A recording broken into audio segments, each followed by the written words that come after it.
Sometimes the most broken souls find each other in the most unlikely places. Sometimes a single act of kindness can heal wounds that have festered for decades. In 1871, deep in Wyoming's mountains, Samuel Cross found a dying woman collapsed outside his cabin. Margaret Ashford had traveled from Boston to escape her empty life of wealth and regret. As this lonely mountain man nursed her back to health, they shared their deepest sorrows. She told him about her loveless marriage. He confessed to abandoning his family years ago. But when a lawyer arrived with news from her past, Samuel revealed a shocking truth about her late husband's death. What could this simple mountain man know about Boston's most powerful businessman that would change everything? Before we jump back in, tell us where you're tuning in from, and if this story touches you, make sure you're subscribed, because tomorrow I've saved something extra special for you. The mountain air carried the scent of pine and wood smoke as Samuel Cross stepped out of his cabin into the pale morning light. At 68, his body still moved with the deliberate grace of a man who had learned to read the wilderness like scripture. His weathered hands, scarred by decades of outdoor work, gripped the wooden handle of his water bucket as he made his way toward the creek that sang its way down from the high peaks. This had been his routine for 23 years. Rise before dawn, tend the fire, check his traps, gather water. The simplicity of it had once tormented him, but now it brought a measure of peace that his former life had never offered. The cabin, built with his own hands from lodgepole pine and chinked with mountain clay, stood solid against the Wyoming wind. Inside, Margaret Ashford lay sleeping on his narrow cot, her breathing finally steady after 3 days of fevered delirium. He had found her on Tuesday afternoon, collapsed in the snow just beyond his woodpile, wearing a traveling dress wholly unsuited for mountain weather. Her lips were blue, her pulse barely detectable beneath skin as pale as fresh cream. Any reasonable man would have assumed she was already gone, but Samuel had learned long ago that reasonable men often missed the miracles hiding in plain sight. Now, as he knelt beside the creek and watched ice crystals form at its edges, Samuel reflected on the strange turn his solitary life had taken. The woman sleeping in his cabin was unlike anyone who had ever wandered into his corner of the world. Her hands were soft, unmarked by labor. Her dress, though travel-stained, was cut from fine fabric. Most telling of all was the gold wedding ring she wore, a band so wide and ornate it could only have belonged to wealth beyond imagining. Margaret Ashford had spoken in her fever dreams, revealing fragments of a life that seemed as foreign to Samuel as life on the moon. She had mentioned Boston drawing rooms, servants, carriages with matched horses. She had called out names, Edward, Victoria, Charles, and wept tears that seemed to spring from wells of deep sorrow. But it was her husband's name that had made Samuel's blood run cold. When she whispered Thomas in her sleep, her voice carried such pain that Samuel had to step outside into the bitter air just to steady himself. Thomas Ashford. Samuel had not heard that name spoken aloud in more than 2 decades, but it lived in his memory as clear and sharp as mountain granite. Thomas Ashford, who had once been his business partner, his closest friend, and ultimately the reason Samuel had fled civilization forever. As Samuel filled his bucket and started back toward the cabin, he pushed those thoughts aside. The past was buried as deep as winter snow, and this woman needed his attention in the present.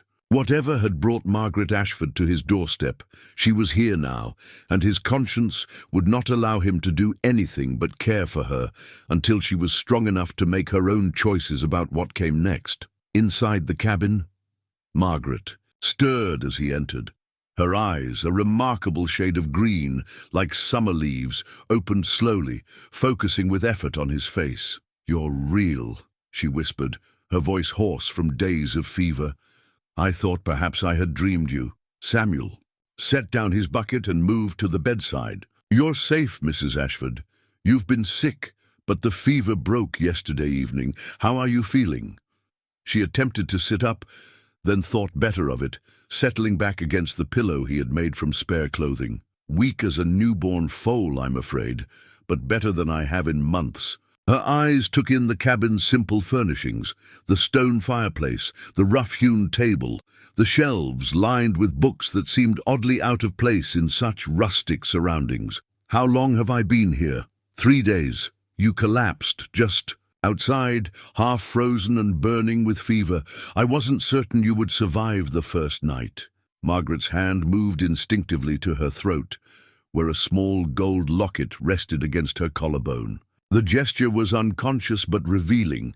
She was taking inventory of her possessions, ensuring nothing had been taken. Samuel noticed and felt a pang of something between hurt and understanding. In her world, trust was likely a luxury few could afford. I haven't touched anything beyond what was necessary to care for you, Samuel said quietly. Your belongings are in that leather satchel beside the door. Color rose in Margaret's cheeks. Forgive me, Mr. Cross. Samuel Cross. Mr. Cross, I didn't mean to imply. It's just that I've learned to be cautious. No offense taken. A woman. Traveling alone has every right to caution, especially one who's been through what you have. Samuel pulled up the cabin's single chair and sat where she could see him without straining. Would you like some broth? You haven't eaten solid food in days. As Samuel prepared a simple meal of venison broth and cornbread, Margaret studied him. With growing curiosity, he moved around the small space with efficient grace, each action purposeful and economical. His hair, silver white and worn longer than fashionable, was clean and well kept. His clothes, though simple, were mended with careful stitches. Most intriguing of all were his hands, calloused and scarred, yes, but with the long fingers of a man who had once held a pen as often as an axe. You're not what I expected, Margaret said, as he brought her the bowl of broth. Samuel raised an eyebrow. What did you expect? I'm not certain. Someone more rough, perhaps. Unlettered. But you have books. She gestured toward the shelves. Good books. Dickens, Whitman, Shakespeare. And you speak like an educated man. Mountains don't. Make a man stupid, Mrs. Ashford. They just make him quiet. Margaret sipped the broth, feeling strength return to her body with each spoonful. The warmth spread through her chest, and for the first time in months, she felt something approaching contentment. Please, call me Margaret. After what you've done, formality seems absurd. Margaret, then. Samuel's voice was gentle when he spoke her name, as if he were testing how it felt on his tongue. What brought you to Wyoming territory? It's not exactly on the beaten path from Boston. Margaret's spoon paused halfway to her lips.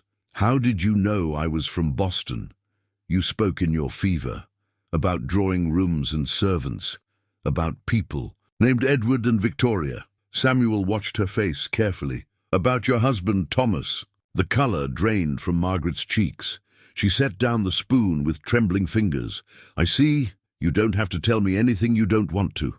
But you nearly died out there, and something powerful drove you to risk your life in country. This wild. If you're running from something, I might be able to help. Margaret was quiet for a long moment, staring into the fire that crackled in Samuel's stone hearth. When she finally spoke, her voice was so soft he had to lean forward to hear her. I came here to die, Mr. Cross, Samuel. I came to this wilderness because I wanted to find peace before the end, away from the grasping hands and false mourning of people who never loved me. I wanted to see something beautiful one last time before I closed my eyes forever. Samuel felt his heart clench. And now? Margaret looked at him then, really looked at him, taking in the kindness in his weathered face, the genuine concern in his grey eyes. Now, I find myself thinking that perhaps there are still reasons to keep them open. Outside, the wind picked up, rattling the cabin's shutters and sending snow swirling past the windows. But inside, warmed by fire and the unexpected comfort of honest conversation, two souls who had long believed themselves beyond redemption began to discover that sometimes the most profound healing comes from the most unlikely sources. As evening settled over the mountains, Samuel made tea from pine needles and wild mint, while Margaret told him about her journey west. She had left Boston 3 weeks ago, she explained, carrying only a small inheritance and a heart full of regrets. Her husband had been dead for 2 years, but his relatives continued to circle her like vultures, attempting to claim what little remained of the Ashford fortune. The lawyers, the social obligations, the endless questions about her plans for remarriage, it had all become unbearable. "I felt like I was suffocating," Margaret said, accepting the tin cup of tea Samuel offered. Every breath was measured. Every word weighed for its propriety. I had become a prisoner in a life that looked perfect from the outside, but felt like death from within. Samuel nodded, understanding more than she might have expected. "And so you came west." I had read about the territories, the vastness, the silence, the way a person could disappear entirely if they chose to. It seemed like exactly what I needed. A place to be forgotten, but you didn't disappear. You ended up here, and now you're getting stronger." Margaret smiled, the first genuine smile Samuel had seen from her. "It seems the mountains had other plans for me." As they talked into the evening, Samuel found himself drawn to this woman's quiet strength and sharp intelligence. Margaret, for her part, was intrigued by the contradictions she sensed in her rescuer. He was clearly educated, well-read, and possessed of natural gentility, yet he had chosen to live in complete isolation. There was a story there, she was certain, and despite her own troubles, she found herself curious to learn what had driven Samuel Cross to exile himself in these remote peaks. What neither of them knew, as they shared their first evening of real conversation, was how deeply their stories were already intertwined. The name Thomas Ashford, which Margaret had whispered in her fever dreams, carried secrets that would soon transform both their lives in ways neither could imagine. For now, though, they were simply two wounded souls, finding unexpected comfort in each other's company, unaware that fate had brought them together for reasons far more complex than mere chance.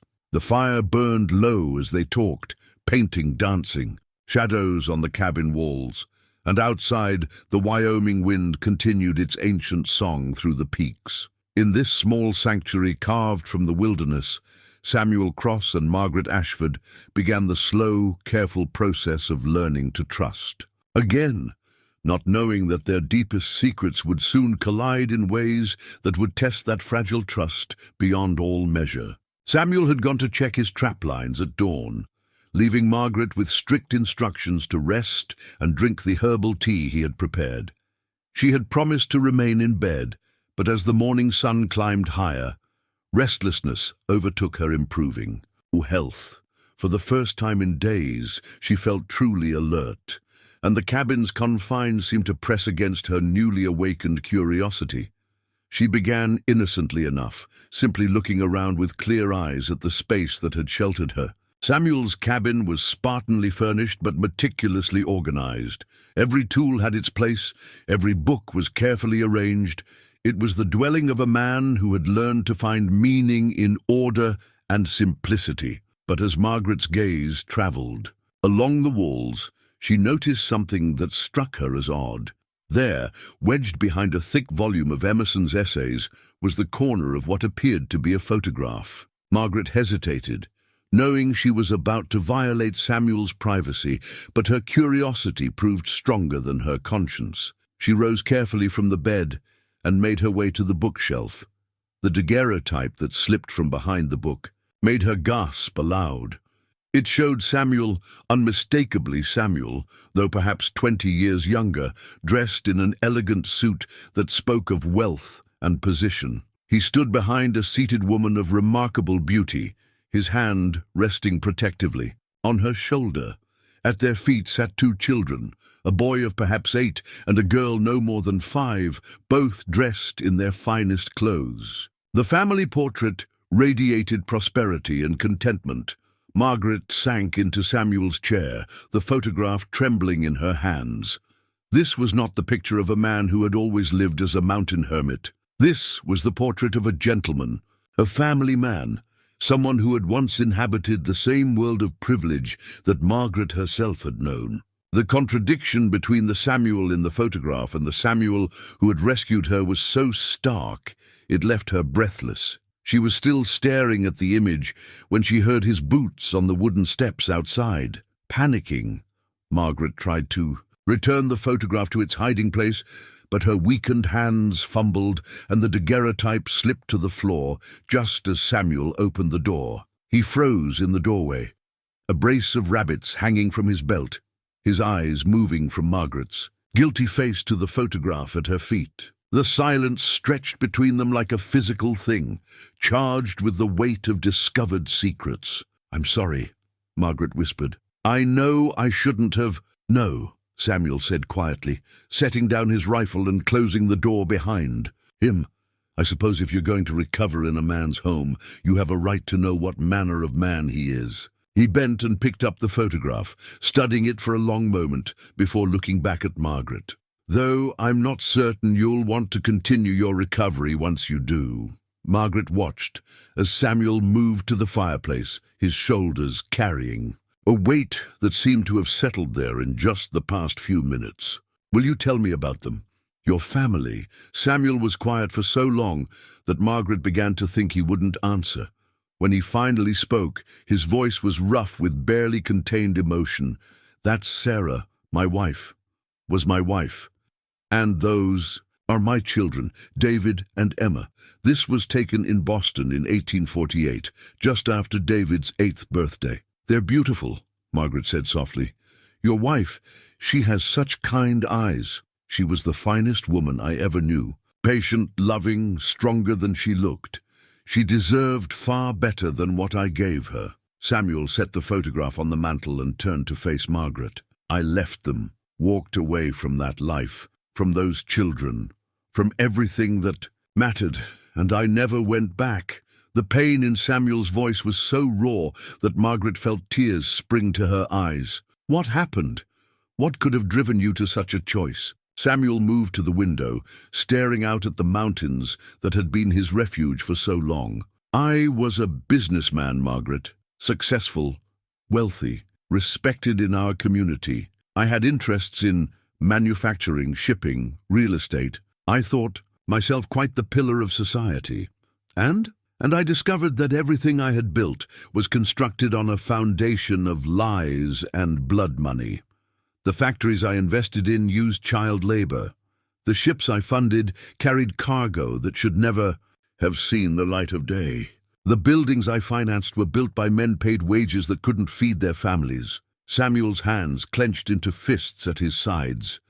"I told myself I didn't know, that I was just an investor, that the details weren't my responsibility. But the truth is, I didn't want to know.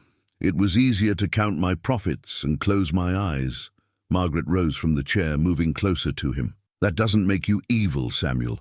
Many men of business—" "There was a fire," Samuel interrupted, his voice barely above a whisper. "In one of the factories I part-owned. 15 people died, Margaret. 15 souls, including children no older than my Emma. They died because we had cut corners on safety to increase our margins. They died because I cared more about my dividends than their lives." Margaret felt her heart break for this man who had been carrying such crushing guilt for decades. Oh, Samuel. The investigation revealed everything, all of it. The unsafe conditions, the bribes to inspectors, the deliberate negligence. I could have been prosecuted, should have been. But money talks, and I had plenty of it. My partners and I settled quietly with the families, paid off the right people, and the whole thing disappeared from the newspapers within a month. "But you couldn't make it disappear from your conscience." Samuel turned from the window to meet her eyes. "I tried to change things, tried to use my influence to improve conditions in the factories. But my partners threatened to expose other business dealings that would have ruined not just me, but Sarah and the children as well.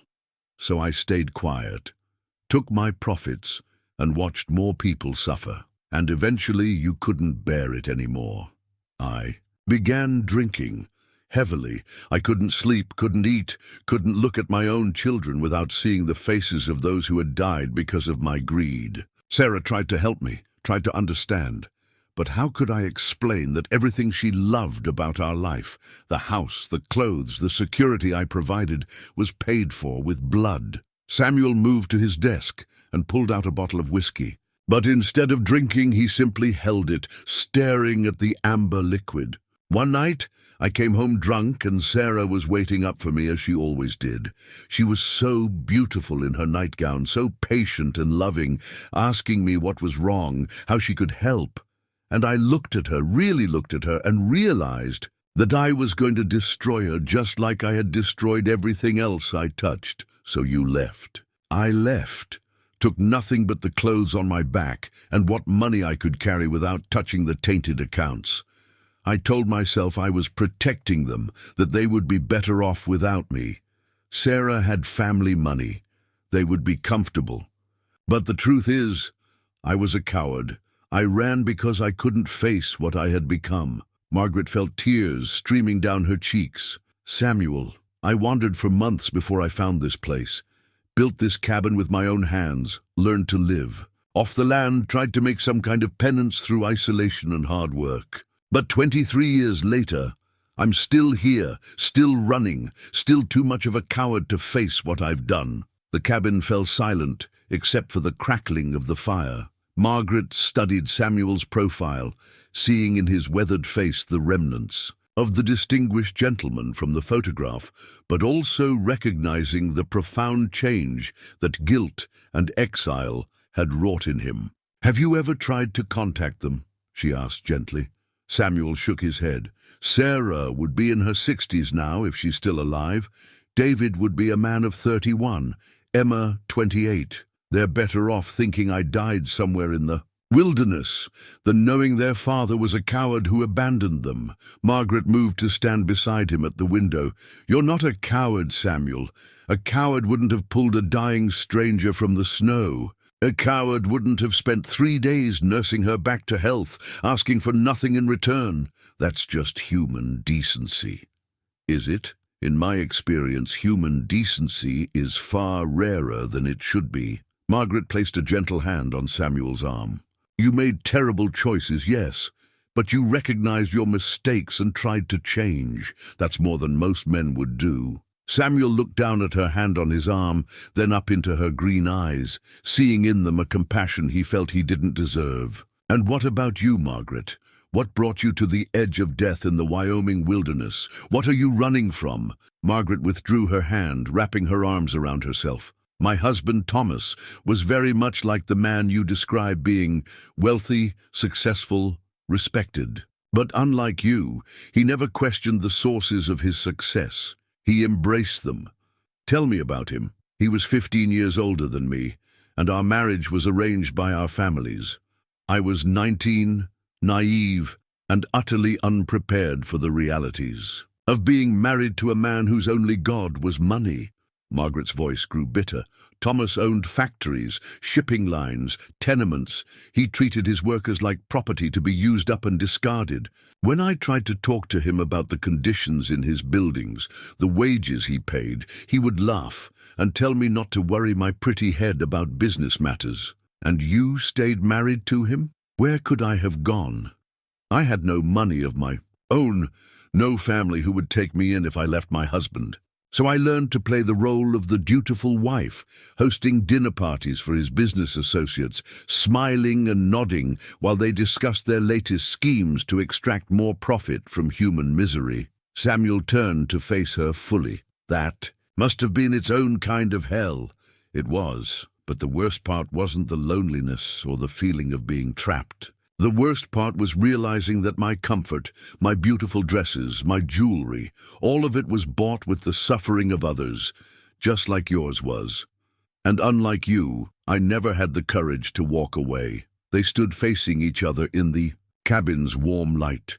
Two souls who had found each other across impossible odds, bound together by the shared weight of guilt and the fragile hope of redemption. Neither yet realized how much deeper their connection ran, how the sins of their past were intertwined in ways that would soon test everything they were beginning to feel for each other.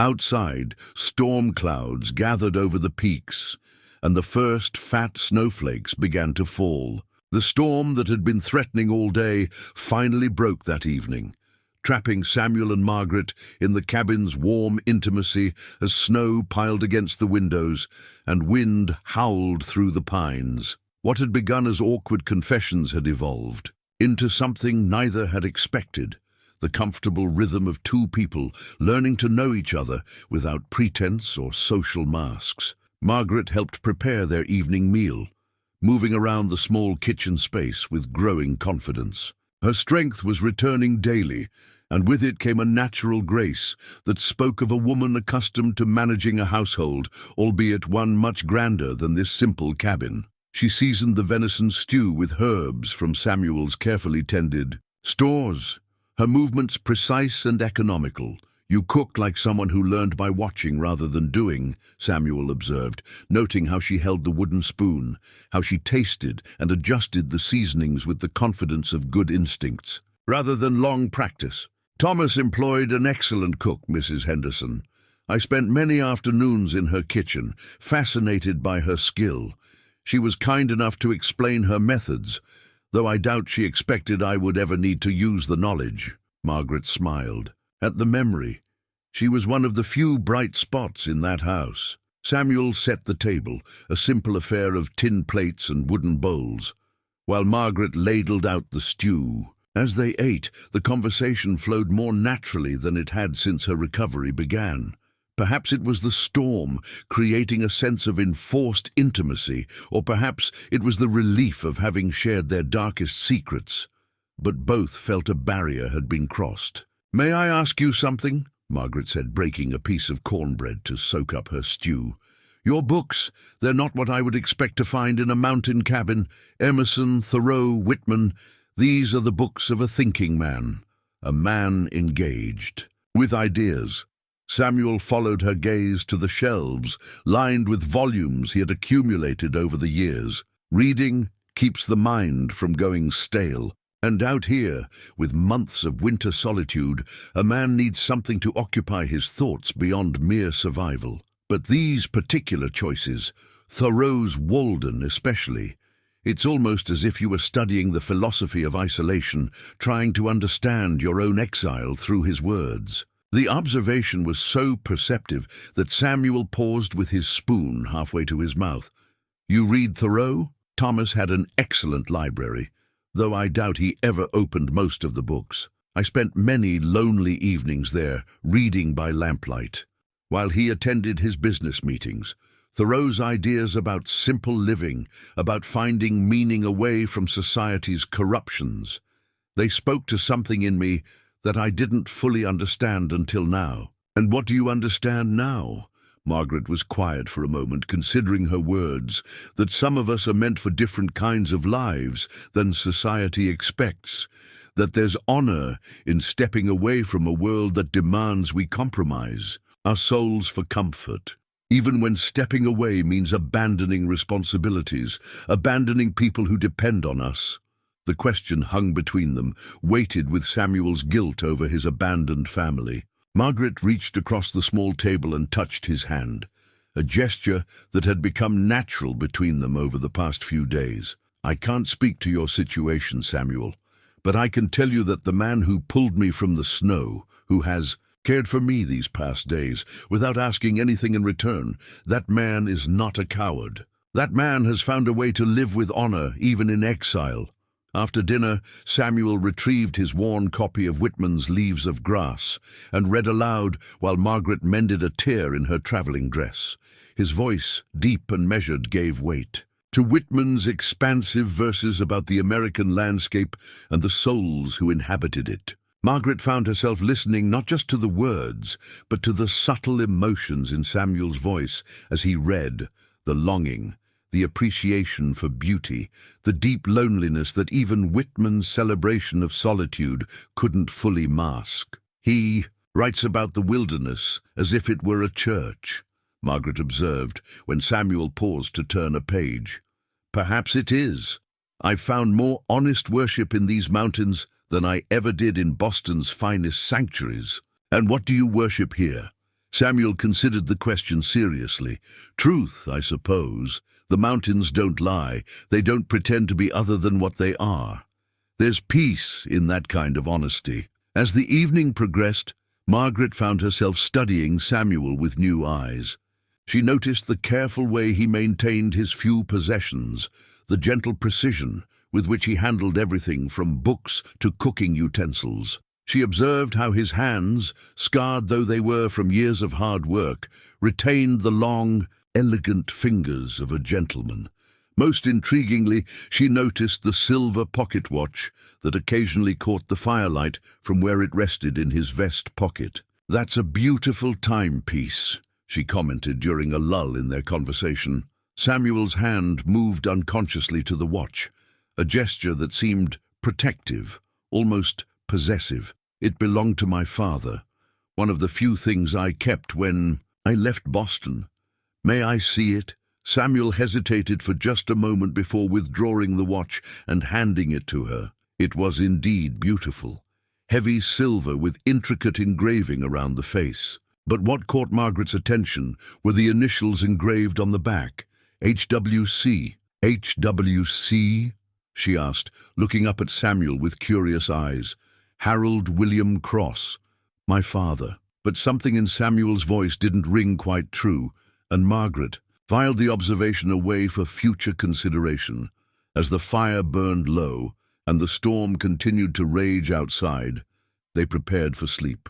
Samuel had insisted from the first night that Margaret take the bed while he made do with blankets near the fire, an arrangement that spoke to his fundamental decency but also created an intimacy that neither mentioned but both felt. "Samuel." Margaret's voice came soft through the darkness after he had banked the fire. "Yes? Thank you, not just for saving my life, but for sharing your story with me today. I know it wasn't easy. Thank you for listening without judgment. It's been a long time since I could speak honestly about the past." In the darkness, separated by only a few feet of cabin floor, both lay awake longer than they cared to admit, each lost in thoughts of the other. Margaret found herself wondering about the contradictions in Samuel's story. The elegant watch, with initials that seemed slightly wrong, the educated speech patterns that suggested formal schooling, the way he had avoided her eyes when she asked. About certain details of his past, Samuel, for his part, stared at the ceiling and tried to reconcile the refined woman sleeping in his bed with the broken soul he had found dying in the snow. There was more to Margaret Ashford's story, he was certain. Her grief over her husband seemed genuine, but there were depths there he hadn't yet fathomed. What neither of them could know, as sleep finally claimed them to the sound of wind and snow, was that their stories were connected by threads far more complex than shared guilt or parallel exile. The name Thomas Ashford, which Margaret had whispered in her fever dreams, carried secrets that would soon transform their growing affection into something far more complicated. For now, though, they were simply two wounded souls finding unexpected solace in honest conversation and mutual care. Tomorrow would bring new revelations, but tonight brought the gift of connection, fragile and new, but real in ways that both had thought lost to them forever. Outside, the storm continued its wild dance through the mountains, and inside, two hearts beat a little less alone than they had in years. 3 days after the storm, Margaret felt strong enough to help with the daily chores that kept Samuel's isolated life functioning. She found unexpected pleasure in the simple tasks, splitting kindling, organizing his stores of dried meat and vegetables, even helping to check and reset his trap lines along the creek. The work brought a satisfaction she had never known in Boston, where servants had handled every practical aspect of daily living. It was while organizing Samuel's small collection of personal papers that Margaret made her second disturbing discovery. Hidden beneath a stack of letters from various suppliers in nearby towns, she found a hand-drawn map that made her heart race with recognition. The map showed downtown Boston in remarkable detail, including street names, building locations, and business districts. But what made Margaret's hands tremble was the precision with which certain buildings were marked. buildings she knew intimately from her years as Thomas Ashford's wife, the Ashford shipping offices, the warehouse district where Thomas stored his imported goods, even the private club where he met with his business associates. All were marked with small, careful notations in what she now recognized as Samuel's handwriting. "Finding what you're looking for?" Samuel's voice from the doorway made her jump, nearly dropping the map. "I was just organizing your papers, and I found—" Margaret held up the map, her voice catching. "Samuel, why do you have such a detailed map of Boston? And why have you marked buildings that belong to my husband?" Samuel closed the door behind him and set down the firewood he had been carrying. His face was grave as he looked at the map in Margaret's hands. "Where did you find that?" "It was under your letters." "Samuel, please, what is this? How do you know so much about Thomas's business interests?" Samuel moved to his desk and sat heavily in the wooden chair, suddenly looking every one of his 68 years. "I told you I was a businessman in Boston. I told you I had investments in various enterprises." "Yes, but you never said you had detailed knowledge of my husband's specific properties. This map, it's not something a casual investor would possess. This is the work of someone who knew Thomas's business intimately." Samuel was quiet for a long moment, staring at his hands. When he finally looked up, Margaret saw something in his eyes that made her stomach clench with apprehension. "What was your husband's full name, Margaret?" "You know his name. Thomas Ashford." "His full name." Margaret frowned, uncertain why this mattered. "Thomas Edward Ashford. Why? And his business partner, the man who helped him build his shipping empire. Do you remember his name?" A chill ran down Margaret's spine. Thomas had several partners over the years. There was Henderson and Morrison and— She stopped, the map falling from nerveless fingers. "Samuel, why are you asking me this?" "Because I need you to remember a name, Margaret. I need you to tell me if Thomas ever mentioned a partner named Henry Cross." The name hit Margaret like a physical blow. She sank into the cabin's other chair, staring at Samuel with growing horror. Henry Cross was Thomas's first partner, his most important partner. They built the shipping business together, but Henry disappeared years ago. Thomas always said— She stopped, unable to finish the sentence. What did Thomas say about Henry Cross? He said Henry betrayed him, stole money and ran away, leaving Thomas to clean up the mess and face their creditors alone. Thomas spent years trying to rebuild what Henry had destroyed. Margaret's voice was barely a whisper.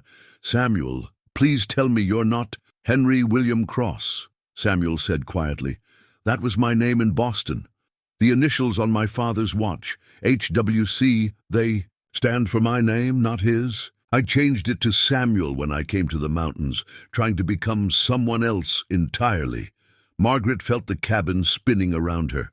"You're Henry Cross. You were my husband's partner." "I was." "And you betrayed him? Stole from him?" Samuel's laugh was bitter and hollow. "Is that what Thomas told people, that I stole from him? That's what he told me. That's what he told everyone." Margaret's voice was rising, fear and confusion making her words sharp. "He said you were his closest friend, until greed corrupted you. He said you took everything and disappeared in the night like a thief." Samuel rose from his chair and moved to the fireplace, bracing his hands against the mantel. "Thomas Ashford was many things, Margaret, but he was never a truthful man. Not about business, not about money, and certainly not about me." "Then tell me the truth. Tell me what really happened between you and my husband." Samuel turned to face her, and Margaret saw pain etched deep in every line of his weathered face. "The truth is that I discovered Thomas was using our shipping business to transport things that should never have seen daylight. Opium from China, weapons to anyone who could pay, even human cargo when the price was right." Margaret's face went pale. "That's impossible. Thomas would never—" "Wouldn't he? Think, Margaret. Think about the fortune he amassed so quickly, the connections he cultivated with men who wouldn't receive respectable businessmen. Where did you think all that wealth came from? Legitimate shipping, import and export of legal goods. Some of it, yes. But the real profits came from cargo that never appeared on any manifest, from clients whose names were never recorded in any ledger. Samuel's voice was heavy with old anger. I found out by accident. I went to the warehouse one night to check on a shipment that was supposed to arrive from Liverpool, and instead I found Thomas overseeing the unloading of crates that contained enough opium to poison half of Boston. Margaret shook her head, refusing to accept what she was hearing. No, Thomas may have been cold, may have been focused on money above all else, but he wasn't a criminal. Margaret, I confronted him that very night, asked him how long he had been running illegal cargo without my knowledge. Do you know what he told me? What? He said I was naive to think legitimate shipping could generate the kind of profits we needed to expand the business. He said every successful shipping company in Boston was doing the same thing, that it was simply the cost of staying competitive. Samuel moved closer to her, his voice urgent with the need to make her understand. But it wasn't just about the money, Margaret. Thomas enjoyed the power that came from dealing with dangerous people. He liked having secrets, liked being connected to the criminal underworld. Even if that were true, and I'm not saying it is, why didn't you simply dissolve the partnership? Why did you steal from him and run away? Samuel's jaw tightened. I didn't steal anything. I tried to withdraw my share of the legitimate business, the money that came from legal cargo. Thomas refused. He said if I tried to leave, he would spread word throughout Boston that I was the one running illegal shipments. He would destroy my reputation, my family's name, everything I had worked to build. So you just left? Abandoned everything? Gave him an ultimatum. Stop the illegal activities, or I would expose them myself, regardless of the consequences to my own reputation. Samuel's voice grew bitter. Thomas responded by threatening Sarah and the children. He said if I caused trouble, for him, accidents might happen. Industrial accidents, carriage accidents, the kind of accidents that befell people who crossed powerful men. Margaret felt sick. He threatened your family? He had already arranged for men to watch our house, to follow Sarah when she went to market, to be near the children when they played in the park. It wasn't an idle threat, Margaret. Thomas Ashford was capable of anything when his interests were threatened, so you disappeared to protect them. I took only what I could carry, and vanished in the night, hoping that without me there to cause trouble, Thomas would leave my family alone. I told myself I was being noble, sacrificing myself for their safety. Samuel's voice cracked with emotion. But the truth is, I was terrified. Terrified of Thomas, terrified of the men he dealt with, terrified of what they might do to the people I loved. Margaret sat in stunned silence, trying to reconcile this version of events with everything she thought she knew about her late husband. The Thomas that Samuel described was a stranger to her, or perhaps he was the man she had sensed lurking beneath the surface of respectability, the man whose eyes had sometimes held a coldness that made her shiver. The money, she said finally. Thomas always claimed you stole money from the business. I took nothing but my personal possessions and enough cash to get me out of Boston. Every dollar of profit from the legitimate shipping business stayed with Thomas. But he needed a story to explain my sudden disappearance, especially to our other business associates. Accusing me of theft served two purposes. It explained why I was gone, and it discredited me in case I ever tried to return and tell the truth. But you never did return. No, I was too much of a coward. I told myself I was protecting my family by staying away, but really I was protecting myself. I was afraid that if I went back, Thomas would make good on his threats. Margaret rose from her chair and walked to the window, staring out at the mountain landscape that had become Samuel's prison as much as his refuge. 23 years, Samuel. You've been gone for 23 years. Your children grew up without their father because you were afraid of my husband. The words hit Samuel like physical blows. Yes. And Sarah, your wife, what became of her? I don't know. Samuel's voice was barely a whisper. I've lived every day of these 23 years, not knowing if she's alive or dead. if my children forgave me, or if they hate the memory of their coward father. I've told myself it was better not to know, that ignorance was kinder than facing the truth of what my abandonment cost them. Margaret turned from the window to look at him, seeing him clearly for perhaps the first time since her recovery began. He was no longer the mysterious mountain man who had saved her life, nor was he the gentle soul who had nursed her back to health. He was Henry Cross, her husband's former partner, a man whose past was inextricably linked to her own in ways she was only beginning to understand. "Did you know?" she asked quietly. "When you found me, when you learned my name, did you know I was Thomas's wife?" Samuel met her eyes, and she saw the answer there before he spoke. "I suspected from the first night, when you spoke his name, in your fever, but I wasn't certain until you told me your full name. And you said nothing. What could I say? How could I tell you that the man who saved your life was the same man your husband had painted as a betrayer and a thief?" Margaret felt a bitter laugh escape her lips. Thomas always was good at rewriting history to suit his purposes. They stood in silence for several minutes, the weight of revealed secrets settling between them like a physical presence. Outside, the wind picked up, rattling the cabin's shutters and reminding them both of their isolation from the world where their tangled past had played out. "What happens now?" Margaret asked finally. Samuel looked at her with eyes that held no hope, only resignation. "Now you know who I really am.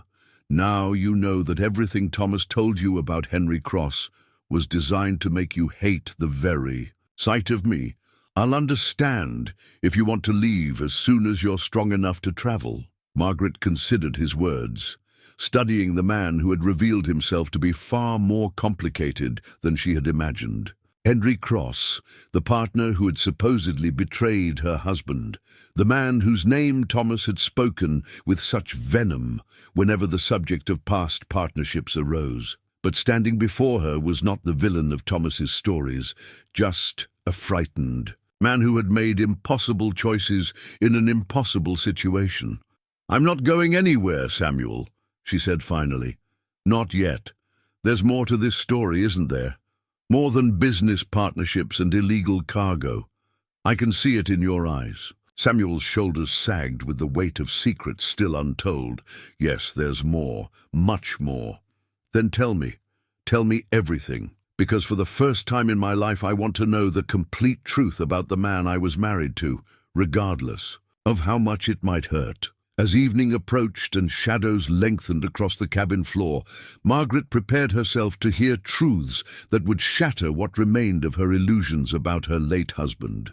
And Samuel prepared to reveal secrets that he had carried alone for more than 2 decades, secrets that would test the fragile bond he and Margaret had begun to build.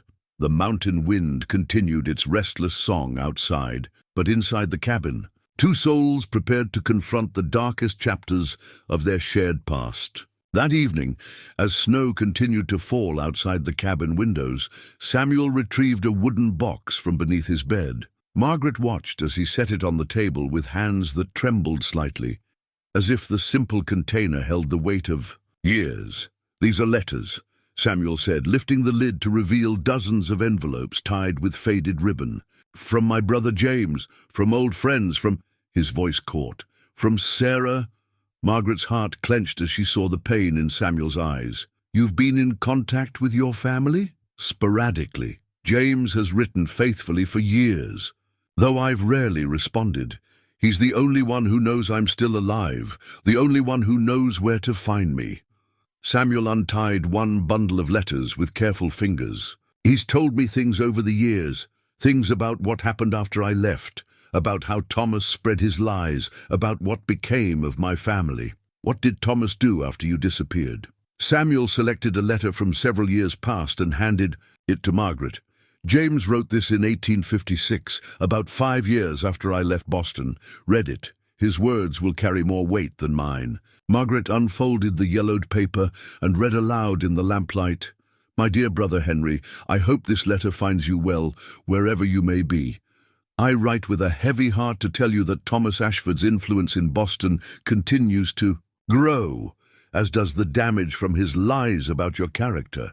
He has convinced many in the business community that you embezzled thousands from your partnership before fleeing like a common criminal. Sarah has been forced to endure whispers and suspicious looks whenever she appears in public.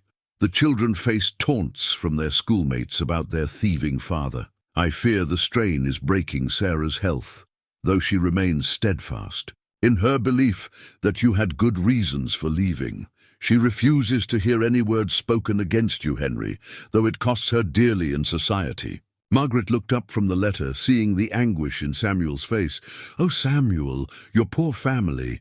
"Keep reading, it gets worse." Margaret returned to the letter. "Thomas has also begun making inquiries about Sarah's financial situation. He claims to be concerned about her welfare as the widow of his former partner, but I suspect his interest is less charitable than he pretends. Sarah still receives a small income from the investments you made before your partnership with Ashford. But Thomas seems determined to find ways to challenge even those modest resources.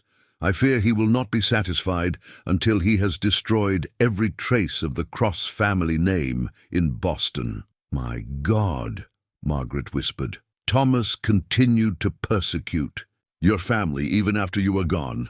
Samuel nodded grimly. "Thomas never forgave me for discovering his illegal activities. My disappearance didn't end his anger. It fed it. He became obsessed with erasing any evidence that Henry Cross had ever existed, or at least ensuring that, when my name was mentioned, it was only with shame and disgust." Margaret set down the letter and reached for Samuel's hand. "But why? If you were gone and no longer a threat to his business, why continue to destroy your reputation?" "Because Thomas was terrified that I might return someday and expose him. As long as my family remained in Boston, as long as people remembered Henry Cross as anything other than a thief and a coward, there was always the chance that someone might listen if I ever came back with stories about his illegal cargo." Samuel handed her another letter, this one more recent. "This is from James, written just 2 years ago." By then the damage was complete. Margaret read the second letter with growing horror. "Henry, I must tell you that Sarah passed peacefully in her sleep last month. She was only 58, but the years of social isolation and financial worry had taken their toll. To the end, she refused to believe the stories about you. She told the children you must have had a noble reason for leaving, that the father they remembered, kind, gentle, loving, could never have been the man Thomas described. David has grown into a fine man despite everything, though he carries anger about your abandonment. Emma married a good man who cares nothing for society's opinions, and she has given Sarah 2 grandchildren she adored. They still ask about their grandfather, Henry, sometimes." Margaret felt tears streaming down her cheeks. "Samuel, I'm so sorry. Your Sarah sounds like she was a remarkable woman. She was everything good in my life, and I abandoned her to protect her. The irony is that my cowardice accomplished nothing. She suffered anyway, died anyway, and I wasn't there to comfort her or ask her forgiveness." Samuel rose from the table and moved to the fireplace, staring into the flames. "Do you want to know the worst part, Margaret?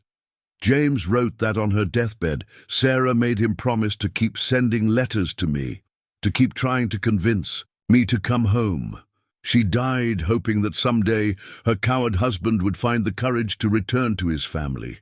Margaret joined him by the fire, studying his profile in the flickering light. "You're not a coward, Samuel. You made an impossible choice in an impossible situation.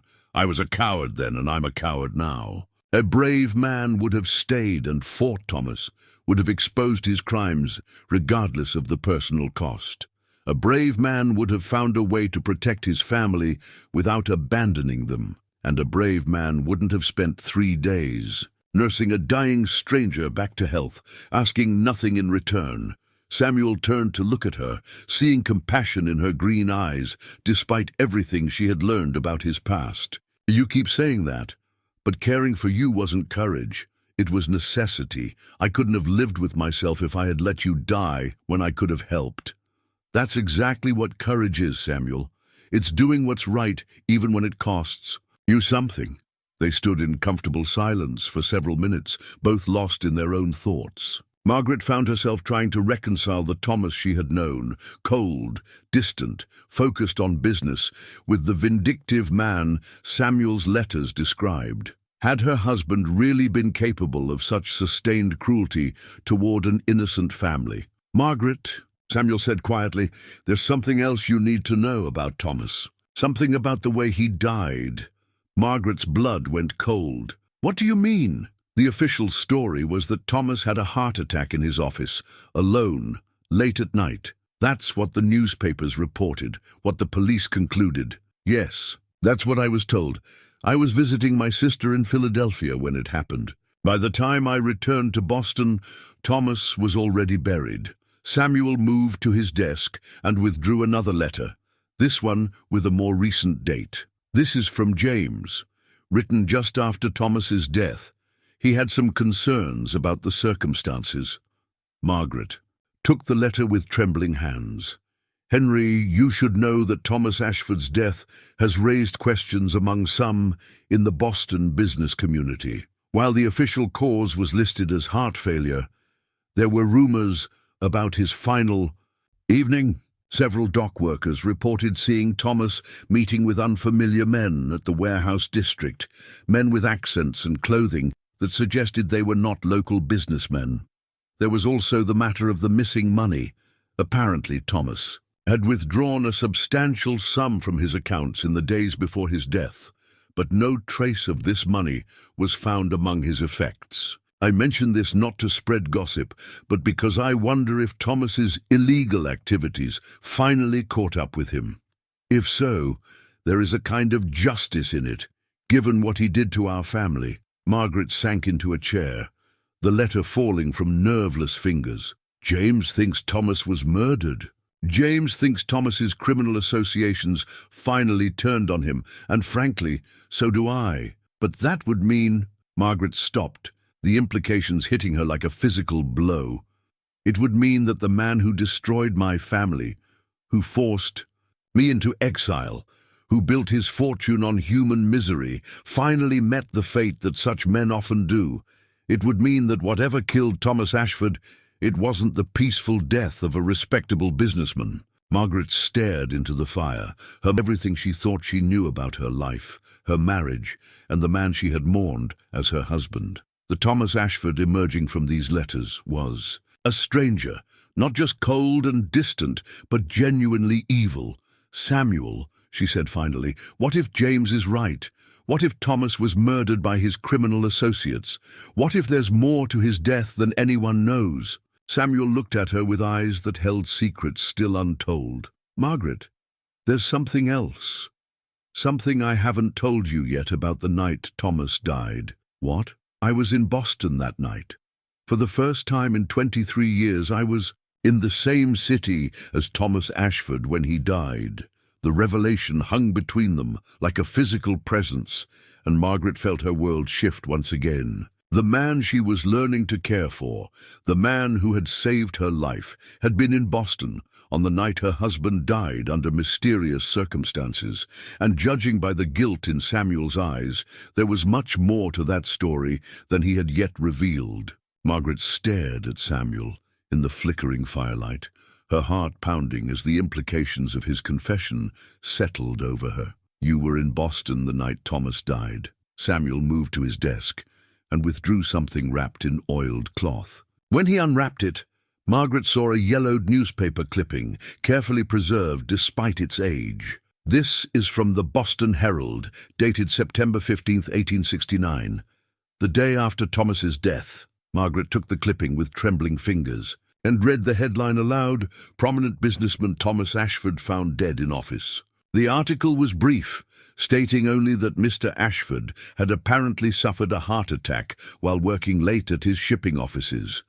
No mention of suspicious circumstances, no hint of the questions James had raised in his letter. "Why do you have this?" Margaret asked. "And why were you in Boston that night?" Samuel sat across from her, his weathered hands clasped tightly together. "Because I had finally found the courage to do what I should have done 23 years earlier. I had come to expose Thomas for what he really was. After all those years, what changed? I received a letter from James that spring, telling me that Sarah was dying. She had consumption, and the doctors said she had perhaps months to live. Samuel's voice grew thick with emotion. James wrote that she was asking for me, that she wanted to see me one last time before she died. She wanted to know that I had found peace, that I didn't hate myself for leaving. Margaret felt tears sting her eyes. And you decided to go to her. I started the journey east that very day, but as I traveled, as I got closer to Boston, I realized I couldn't face Sarah, couldn't face my children without first clearing my name. I couldn't return to my family as a supposed thief and coward. I had to confront Thomas, had to make him tell the truth about what had really happened between us. So you went to see him. Samuel nodded grimly. I reached Boston on September 14th, late in the afternoon. I had been away for so long that the city looked foreign to me, bigger, dirtier, full of people I didn't recognize. But the warehouse district where Thomas kept his offices looked much the same. Did you go to him immediately? No. I spent hours walking around the docks, working up my courage. I knew that confronting Thomas would likely mean confronting his criminal associates as well. I wasn't sure what I was walking into, but I knew I had to try. Samuel rose and moved to the window, staring out at the snow-covered peaks. It was nearly midnight when I finally approached his office building. I could see light in the windows of his private office on the second floor, so I knew he was there. Was he alone? No. As I got closer, I could hear voices. Thomas's voice, and at least two others. They were arguing about something, their voices raised loud enough that I could hear them from the street. Margaret leaned forward in her chair. What were they arguing about? Money. Someone was demanding payment for something and Thomas was refusing. I heard him say that the terms of their agreement had changed, that he wasn't going to be intimidated. By threats. His criminal associates? That's what I assumed. I positioned myself in the alley beside the building, trying to decide whether to wait until his visitors left or to interrupt the meeting. I was terrified, Margaret, more frightened than I had ever been in my life. But I thought about Sarah, dying without ever seeing me again, about my children growing up believing their father was a thief, and I knew I had to act. Samuel turned from the window to face her. That's when I heard the gunshot, Margaret gasped.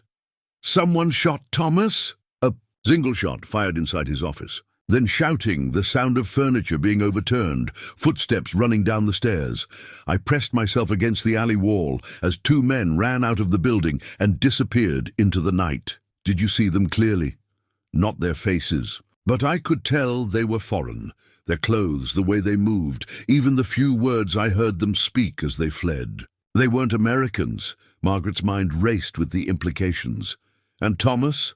I waited several minutes, then crept up to his office. The door was ajar, and I could see inside.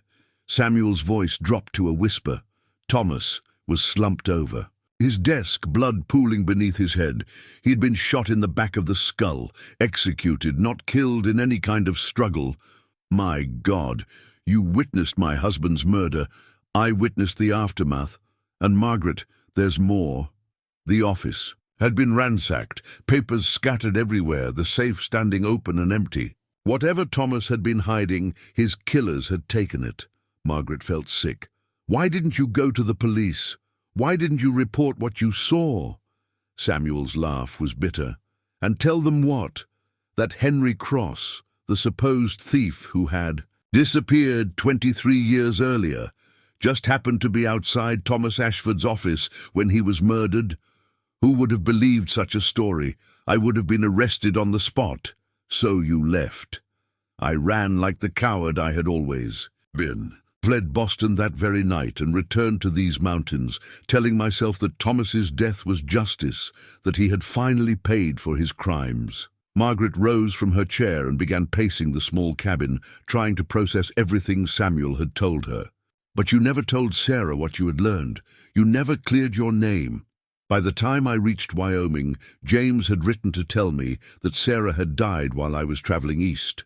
She passed away 3 days after Thomas was murdered, never knowing that I had tried to come back to her. The weight of Samuel's regret filled the cabin like a physical presence. Margaret stopped pacing and looked at him, seeing the decades of guilt and self-recrimination etched in every line of his face. "Samuel, you have to understand, Thomas's death wasn't your fault. You didn't kill him, didn't I? I spent 23 years hoping something terrible would happen to him, wishing he would face justice for what he had done to my family. When I saw him dead in that office, my first emotion wasn't horror.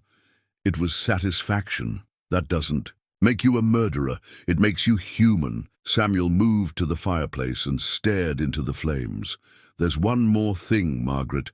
Something I found in Thomas's office before I fled." "What?" Samuel went to his desk and withdrew a leather portfolio, brown with age. This was on the floor beside Thomas's body, partially hidden under scattered papers. "I took it. I don't know why. Perhaps I thought it might contain evidence of his crimes. Something I could use to clear my name if I ever found the courage to return." Margaret approached the desk as Samuel opened the portfolio. Inside were documents that made her breath catch. Shipping manifests, correspondence with foreign contacts, and detailed records of illegal cargo shipments dating back more than 20 years. "This is proof," she whispered. "Proof of everything. You told me about Thomas's criminal activities." "Yes, and more than that, it's proof that Thomas was murdered because he tried to cheat his criminal partners.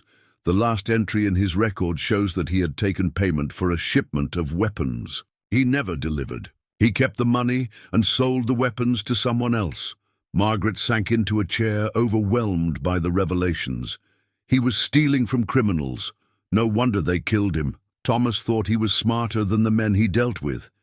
He thought his connections and his reputation would protect him. He was wrong. They sat in silence for several minutes, the weight of truth settling between them. Margaret stared at the documents that revealed the full extent of her husband's criminality, while Samuel watched her face, trying to gauge her reaction to learning that the man she had mourned was not just cold and distant, but genuinely evil. "Margaret," Samuel said finally, "I need you to understand something. Everything I've told you tonight, it doesn't change the fact that I'm a coward who abandoned his family. Thomas's crimes don't excuse my own failures." Margaret looked up from the documents to meet his eyes. "No, they don't excuse your failures, but they do explain them. You weren't running from responsibility, Samuel. You were running from a man who threatened to murder your wife and children. There's a difference, is there? My family suffered for 23 years because I was too afraid to fight him. Your family suffered because Thomas Ashford was evil, because he chose to punish innocent people for your attempt to do the right thing." Margaret rose and moved to stand beside Samuel. "You made the only choice you could make with the information you had. You protected the people you loved the only way you knew how." Samuel looked down at her, seeing compassion in her green eyes, despite everything she had learned about her husband's true nature. "How can you forgive Thomas's crimes so easily? How can you accept that the man you were married to was a murderer and a criminal?" Margaret was quiet for a moment, considering her answer. "Because I think I always knew, deep down, that there was something dark in Thomas. I felt it in the coldness of his touch, saw it in the way he spoke about people who crossed him. I told myself it was just business ruthlessness, but part of me always suspected it was something worse. And that doesn't make you hate him. It makes me pity him. And it makes me grateful that I found you, Samuel, that I found someone who chose exile over evil, someone who sacrificed everything rather than become what Thomas became." As the fire burned low and snow continued to fall outside, Margaret and Samuel sat together in the warm circle of lamplight. Two souls who had found each other across impossible odds and were slowly learning that sometimes the deepest connections are forged in the sharing of the darkest truths. Neither yet realized that their story was far from over, that the portfolio Samuel had taken from Thomas's office contained secrets that would soon bring the outside world crashing into their mountain. Sanctuary in ways neither could imagine. 2 weeks passed in peaceful routine as Margaret's strength continued to return and her relationship with Samuel deepened into something neither had expected to find at this stage of their lives. They worked together, maintaining the cabin, shared meals and long conversations by the fire, and slowly began to imagine a future that might include more than mere survival. It was on a crisp morning in early December that their sanctuary was shattered by the sound of approaching horses. Samuel heard them first, his mountain-trained ears picking up the distant jangle of harness and the crunch of hooves on frozen ground. He moved quickly to the window, his face grim as he counted at least 4 riders making their way up the narrow trail to his cabin. "Margaret," he called quietly, "we have visitors." Margaret joined him at the window, her heart sinking as she recognized the lead rider, a tall, thin man in the expensive coat who rode with the bearing of someone accustomed to authority. "That's Cornelius Whitmore," she whispered, "my late husband's attorney. What's he doing here?" "Nothing good, I can promise you that." Samuel moved to his rifle rack, checking his weapons with practiced efficiency. "Are you expecting him?" "God, no. I thought I had left all of that behind when I came west." Margaret's face was pale as she watched the riders approach. "Samuel, there's something I should tell you. Something I haven't mentioned about my situation. In Boston." "What?" "When Thomas died, he left substantial debts. His criminal activities had apparently cost him more than I realized, and his legitimate business interests weren't enough to cover what he owed.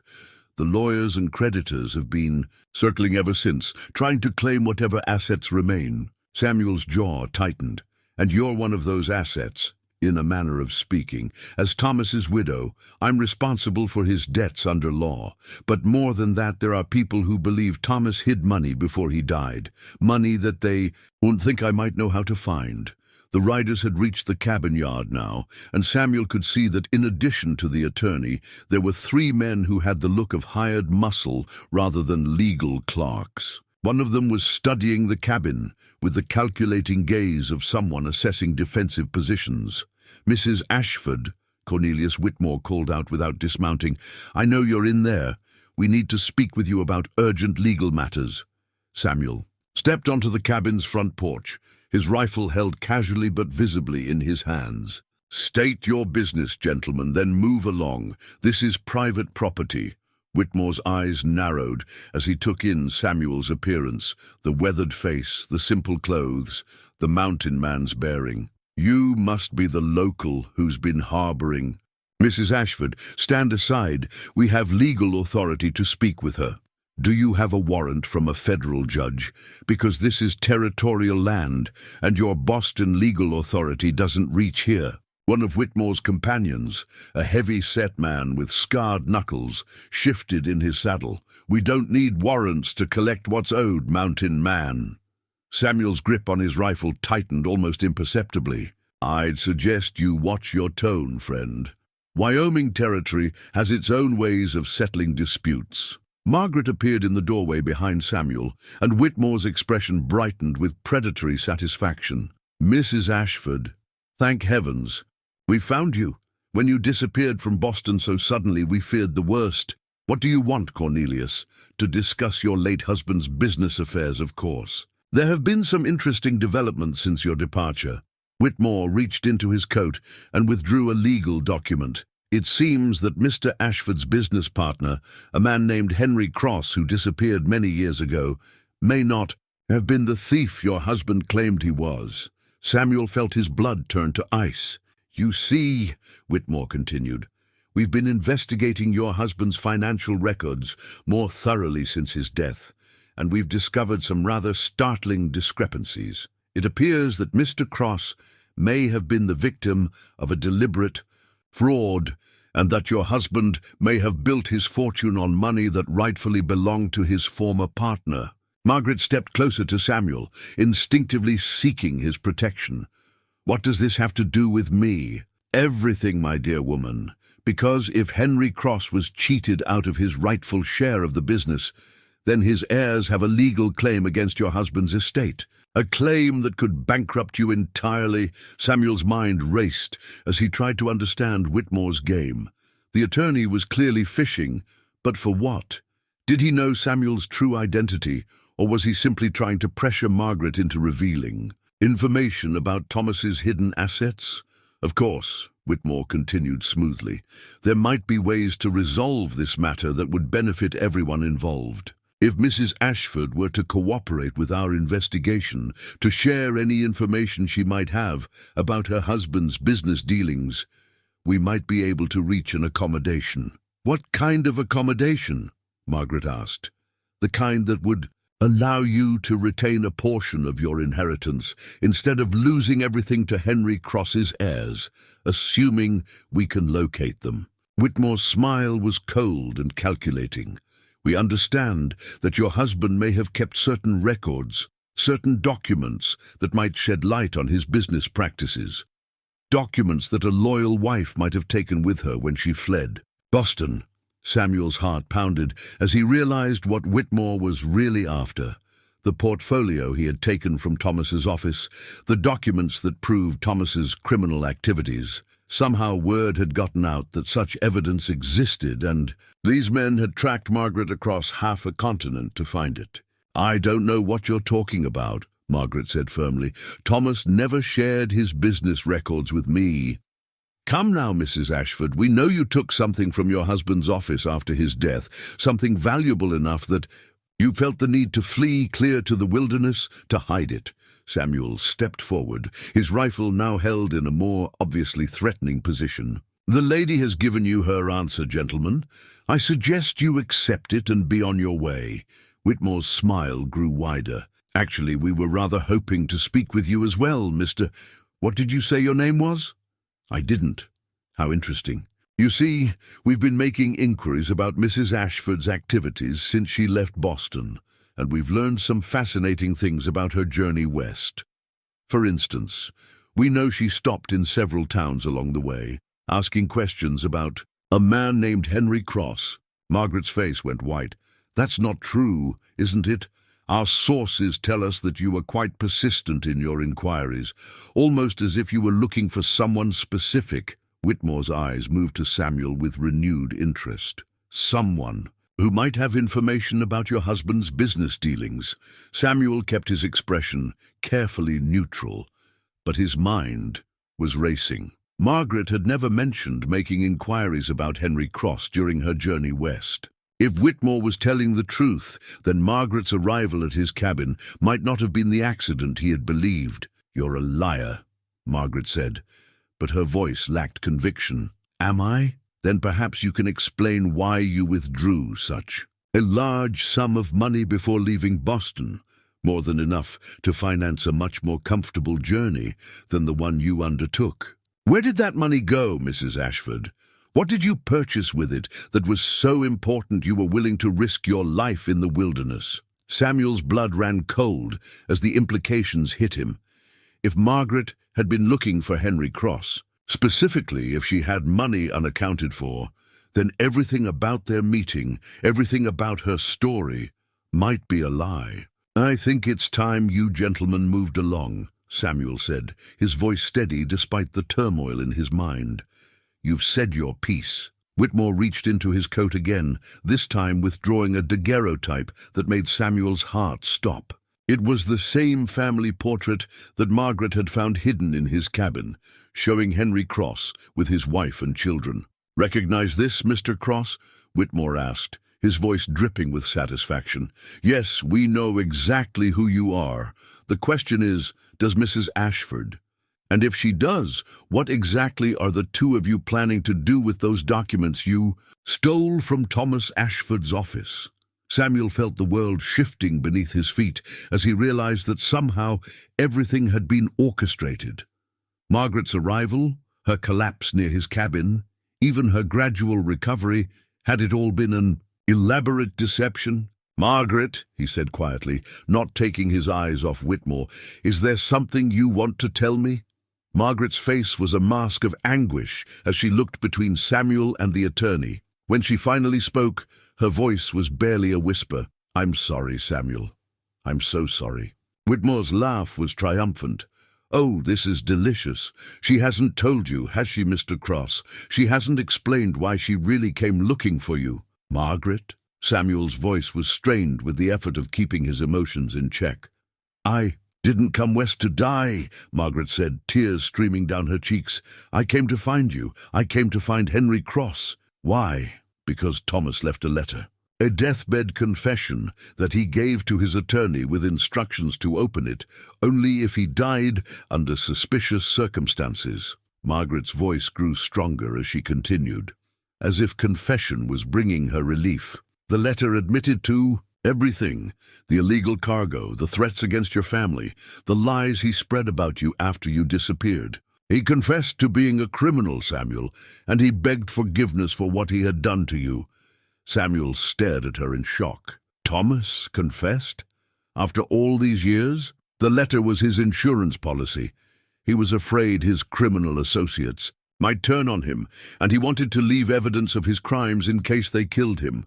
But he also wanted to clear your name, to admit that you were never a thief." Whitmore interrupted with obvious impatience. Yes, very touching. But the letter also mentions certain documents that Thomas kept hidden. Documents that would prove his criminal activities.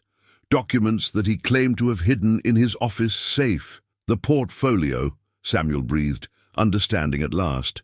"Exactly. And when Thomas's office was ransacked the night he died, those documents disappeared.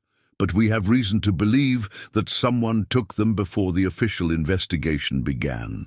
Samuel looked at Margaret with new eyes, seeing her now as a woman who had crossed a continent not to die, but to find him, and the evidence that could expose her husband's crimes. "You knew I had taken the documents from Thomas's office." "I suspected. The letter mentioned that you had been in Boston the night Thomas died. Apparently he had seen you outside his office building. He knew you were there when he was killed. How could Thomas have seen me? He was dead when I found him." Margaret's face crumpled with fresh anguish. "Because he wasn't dead when you first arrived, Samuel. According to his letter, he saw you from his office window and tried to call out to you, tried to get your attention because he wanted to confess everything and ask for your forgiveness. But you left before he could reach you." Samuel felt as if the ground had opened beneath his feet. "Are you saying Thomas was still alive when I was in the alley?" "The letter suggests that the men who killed him arrived after you had already left. That if you had stayed, if you had gone up to his office when he was trying to signal you, you might have saved his life." The revelation hit Samuel like a physical blow. All these years, he had believed that Thomas's death was justice, that the man who had destroyed his family had finally paid for his crimes. But if Margaret was telling the truth, then Thomas had been trying to make amends when he died, and Samuel's cowardice had cost him the chance to hear that confession firsthand. "The documents, Mr. Cross," Whitmore said impatiently. "We know you have them. The question is whether you're going to hand them over willingly or whether we'll have to take them by force." Samuel looked at the three armed men who had accompanied Whitmore, then at Margaret's tear-streaked face, and finally at the attorney, whose cold smile promised that this confrontation would not end peacefully, regardless of what Samuel chose to or do. "Who are you really working for, Whitmore?" Samuel asked. "Because I don't think this is about Henry Cross's heirs or legal inheritance disputes." Whitmore's smile grew wider. "Let's just say that there are people who have a vested interest in ensuring that certain information about Thomas Ashford's business dealings never sees the light of day. People who would pay handsomely to recover documents that might implicate them in criminal activities. Thomas's criminal associates. Some of them survived his betrayal, yes, and they're very eager to recover the evidence that could destroy them if it fell into the wrong hands."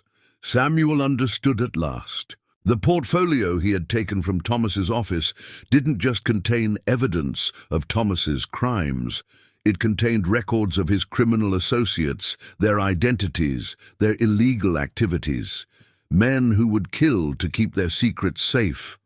"And if I refuse to hand over the documents?" Whitmore's hand moved to his coat, where Samuel could see the outline of a pistol.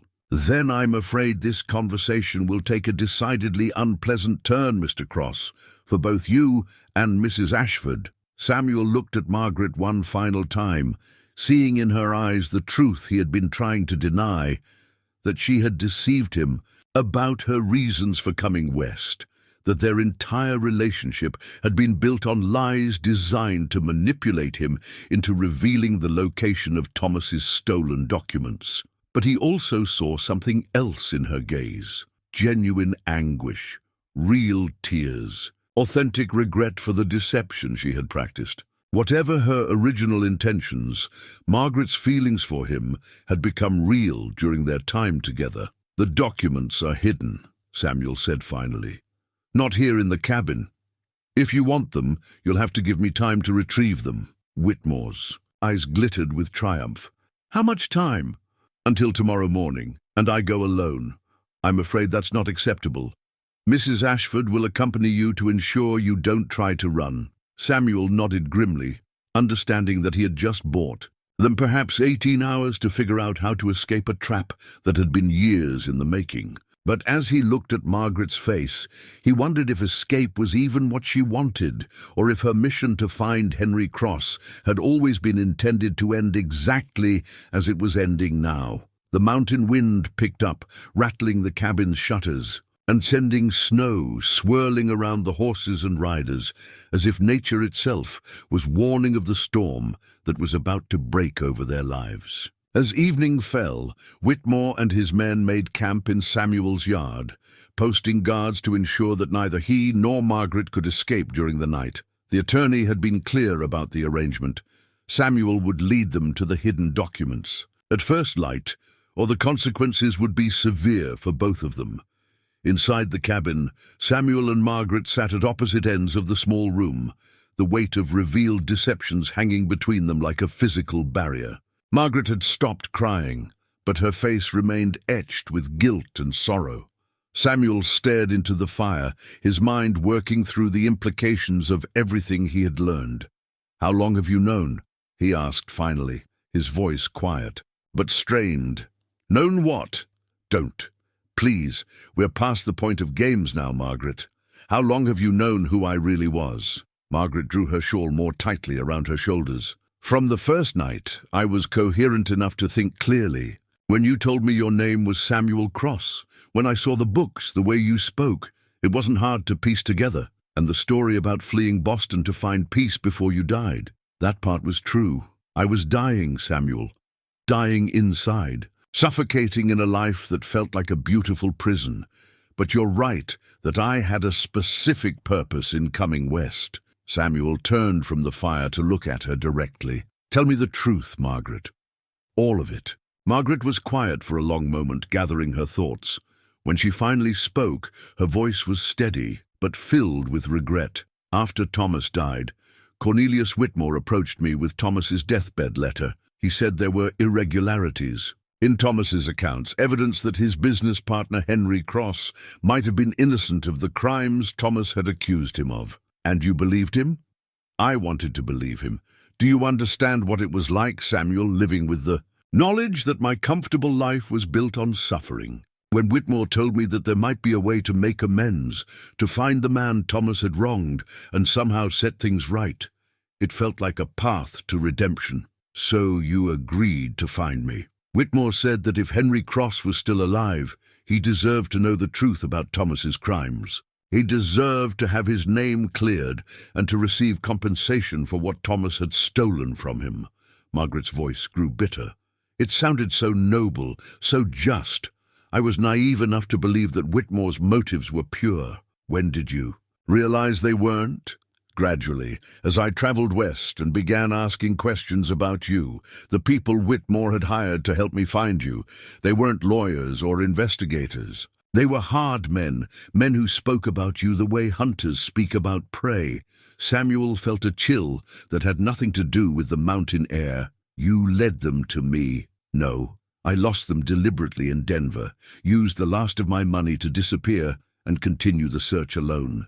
By then, I had realized that whatever Whitmore really wanted, it wasn't justice for Henry Cross. But you kept looking for me anyway." "Yes, because I had read Thomas's letter. I had seen his confession, his admission of guilt, his expression of remorse for what he had done to you and your family. I felt responsible, Samuel. I felt like I owed it to you to tell you the truth about what Thomas had become. Samuel studied her face in the firelight, trying to determine how much of what she was telling him was truth and how much was manipulation designed to earn his sympathy. And when you found me, when you collapsed outside my cabin, that wasn't planned. I had been searching for days, following rumors and old stories about a hermit living in these mountains. I was exhausted, sick, and lost when I finally found your cabin, collapsing in the snow. That was real, Samuel. I nearly died. And you saved my life, but you didn't tell me who you were. How could I? You pulled a dying stranger from the snow and nursed her back to health without asking anything in return. You showed me kindness I had never known, treated me with a gentleness that made me feel human for the first time in years. How could I repay that? By telling you I was the wife of the man who had destroyed your life. Samuel rose from his chair and moved to the window, watching the dark shapes of Whitmore's guards moving around their campfire. And when did you realize that Whitmore had found us? This morning, when I saw them riding up the trail. I recognized Cornelius immediately, and I knew that somehow he had tracked me here. Margaret joined him at the window. Samuel, I swear to you, I never intended for this to happen. I never meant to bring danger to your door, but you did bring it, and now we're both trapped. They stood in silence for several minutes, both lost in their own thoughts. Outside, one of Whitmore's men was checking the perimeter of the cabin, ensuring that there were no escape routes they had overlooked. Samuel, Margaret said quietly, there's something else you need to know about Thomas's letter. Something about the night he died. What? The letter says that Thomas saw you from his office window, that he tried to signal you to come upstairs because he wanted to confess everything to you personally. But it also says that he saw the men who killed him arrive just after you left. Samuel's blood ran cold. He saw his killers. More than that, he recognized them. They were men he had done business with for years, criminal associates who had become suspicious of his loyalty. The letter names them Samuel. It identifies every member of the criminal organization Thomas was involved with, and Whitmore has. This letter? He claims to, but I suspect he's working for the same men Thomas named in his confession. I think they sent Whitmore to find the letter and destroy it, along with any other evidence that might implicate them. Samuel turned away from the window to face her. The portfolio I took from Thomas's office, it contains records of all his illegal transactions, doesn't it? Names, dates, cargo manifests. According to Thomas's letter, yes. He kept meticulous records of everything, partly as insurance against his criminal partners, and partly because he was a businessman who documented every transaction. And now Whitmore wants those records so he can destroy them. I believe so. The men Thomas was involved with, they're still active, still powerful. If those documents became public, it would destroy them. Samuel moved to his desk and withdrew the leather portfolio, setting it on the table between them. Then perhaps it's time they were destroyed. Margaret stared at him in shock. What do you mean? I mean that these documents have caused nothing but pain and death. Thomas died because of them. My family suffered because of the secrets they contain. And now they've brought killers to my door. Perhaps the world would be better off if they simply disappeared. But Samuel, those documents could clear your name. They could prove that you were never a thief, that Thomas lied about everything. My name doesn't matter anymore, Margaret. Sarah is dead. My children are grown and have made their own lives. What good would it do to clear the reputation of a man who abandoned his family 23 years ago? Margaret moved closer to him, her eyes bright with urgency. It would matter to you. It would give you peace. Would it? Or would it just be another form of cowardice, hiding behind evidence instead of facing the choices I made? Samuel touched the portfolio with gentle fingers. I've spent 2 decades in these mountains, learning to live with my guilt, learning to find meaning in solitude and simple work. I don't need vindication to be at peace with who I am. Then what do you need? Samuel looked at her with eyes that held depths of pain and longing she was only beginning to understand. I need to know that the woman who shared my cabin these past weeks, the woman I've come to care for more than I thought possible, I need to know if she was real or if she was just another deception. Margaret felt tears spring to her eyes as she understood what he was asking. She was real, Samuel. Whatever brought me here, whatever lies I told about my reasons for coming, the woman who fell in love with you in this cabin, she was completely real. Love? Yes, love. I know I have no right to that word after what I've done, but it's the truth. I love your gentleness, your strength, your willingness to sacrifice everything rather than compromise your principles. I love the way you read poetry by firelight and the way you treated a dying stranger with such tender care. Samuel stepped closer to her, close enough that he could see the sincerity in her green eyes. And if I asked you to run away with me tonight, to disappear into the wilderness and leave Whitmore and his men to search these mountains forever, I would follow you anywhere, Samuel. But we both know that's not who you are anymore. You're not the man who runs from difficult choices. Samuel smiled sadly. No, I'm not, which means we need to find another way out of this. They spent the next hour planning, their voices barely above whispers as they discussed possible strategies for escape or resistance. Samuel's knowledge of the mountain terrain gave them some advantages, but Whitmore's men were professionals who had clearly planned for various contingencies. As midnight approached, they heard footsteps on the cabin's front porch, followed by a soft knock on the door. "Mr. Cross," Whitmore's voice called through the wood, "I thought you might like to know that we've received word from our associates in town. It seems that the local sheriff has been asking questions about our presence in his territory." Samuel and Margaret exchanged glances. Neither had expected interference from local law enforcement. "We've taken the liberty of sending him word that we're here on official business from Boston, investigating a case of theft and fraud. I'm sure he'll be very interested to meet the famous Henry Cross, wanted for embezzlement in Massachusetts." Margaret gasped softly.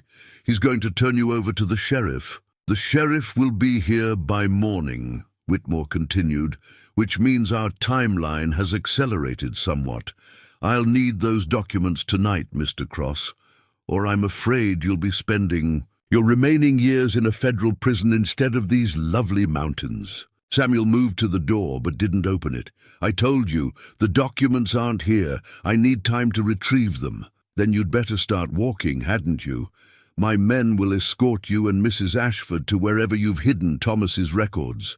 And Mr. Cross, if you're thinking of leading us on some wild chase through the wilderness, remember that Mrs. Ashford's safety depends on your cooperation." As Whitmore's footsteps retreated from the porch, Samuel turned to Margaret with grim determination in his eyes. "Are you ready for this?" "As ready as I can be. Samuel, whatever happens out there, I want you to know that meeting you, falling in love with you, it was the most real thing that ever happened to me." Samuel took her hands in his, feeling their warmth and the slight tremor of fear that ran through her. "Then let's make sure it's not the last real thing that happens to either of us." Outside, Whitmore's men were already preparing for a nighttime journey through treacherous mountain terrain, unaware that Samuel Cross was no longer the frightened businessman who had fled Boston 23 years ago. The mountains had taught him patience, resilience, and the kind of quiet courage that comes from learning to face truth without flinching. As they prepared to leave the cabin that had been their sanctuary, Samuel and Margaret both understood that they were walking toward a confrontation that would test everything they had discovered about themselves and each other. But they also knew that some truths could only be revealed in the crucible of crisis, and some bonds could only be proven under the pressure of mortal danger. The moon was hidden behind thick clouds as Samuel led the group along a treacherous mountain trail, his lantern casting dancing shadows on the rocky path ahead. Margaret walked close behind him, followed by Whitmore and his 3 armed men. The attorney had insisted on this midnight expedition, unwilling to wait for dawn, and risk interference from the local sheriff. "How much farther, Mr. Cross?" Whitmore called from behind, his breath visible in the frigid air. "Another mile," Samuel replied, his voice steady despite the tension coiling in his chest. "The cache is hidden in a cave near the old mining claim." It wasn't entirely a lie. There was indeed a cave in the direction they were heading, and Samuel had hidden supplies there over the years. But the portfolio containing Thomas's documents remained safely buried beneath the floorboards of his cabin, wrapped in oiled cloth. And tucked behind a support beam, where no casual search would find it. Samuel's plan was simple but dangerous. The trail ahead led to a narrow ledge overlooking a steep ravine, treacherous terrain that would give him advantages if he could separate Whitmore from his men. But the plan required perfect timing and no small amount of luck.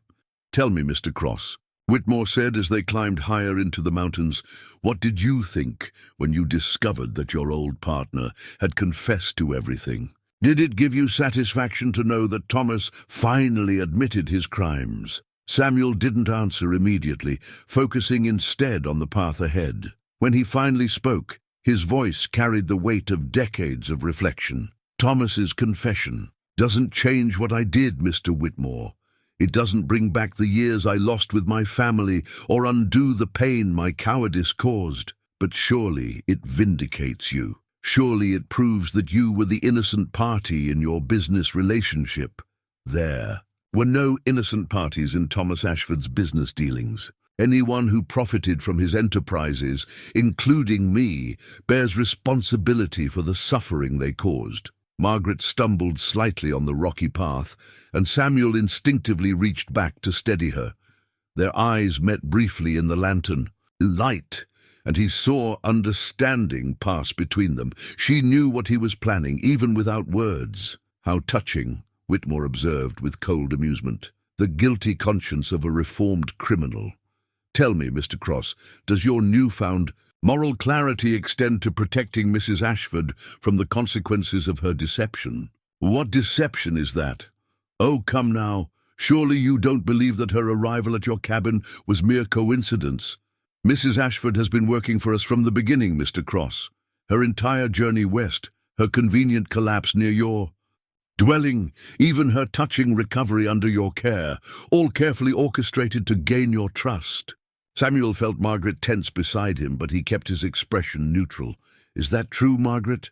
"Samuel, Answer me!" Margaret's voice was barely audible above the mountain wind. "It's not what you think. Yes, I was looking for you, but not for the reasons he claims.